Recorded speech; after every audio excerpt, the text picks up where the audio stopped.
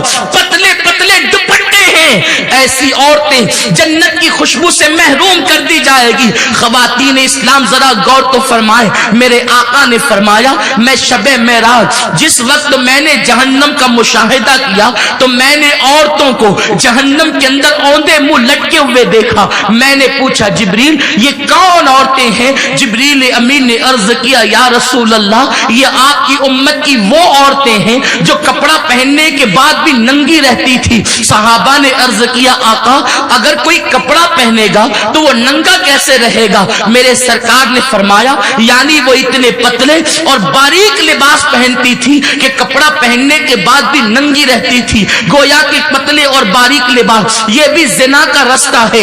اس کے بعد میرے آقا نے فرمایا کوئی عورت ایسا زیور نہ پہنے جس کے اندر گھنگرو بندھا ہوا ہو، اس لیے کہ گھنگرو والا زیور اگر عورت پہن کر کے چلے گی تو گھنگرو کی آواز پیدا ہوگی، اور جب گھنگرو کی آواز پیدا ہوگی لوگ اس کی طرف متوجہ ہو سکتے ہیں۔ یہ بھی گویا کہ زنا کا راستہ ہے۔ پھر میرے آقا نے فرمایا عورت اپنے جسم پر خوشبو لگا کر باہر نہ نکلے، اس لیے کہ جب عورت خوشبو لگا کر باہر نکلے گی تو لوگوں کی ناک میں اس کی خوشبو آئے گی تو لوگ اس کی طرف متوجہ ہوں گے۔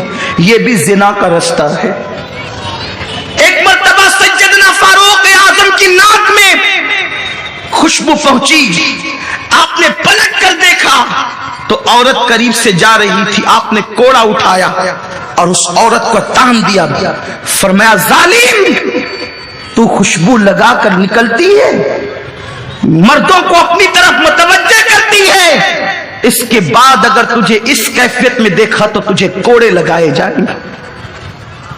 عورت خوشبو لگا کر باہر نہیں نکل سکتی، اور اگر خوشبو لگانا ہی ہے تو ایسی خوشبو جس کا کلر گہرا ہو اور خوشبو ہلکی ہو کہ قریب سے گزرنے والے کو بھی اس کی اطلاع نہ ہو، ایسی خوشبو لگائے۔ لیکن ایسی خوشبو لگا کر بھی گھر کے باہر نکلنے کی اجازت نہیں، وہ صرف شوہر کے لیے اجازت ہے۔ میرے پیارے آقا صلی اللہ علیہ وسلم کی کنیزوں، تو یہ بھی زنا کا رستہ ہے، یہ بھی زنا کی راہ ہے۔ عورت خوشبو لگا کر گھر سے باہر نکل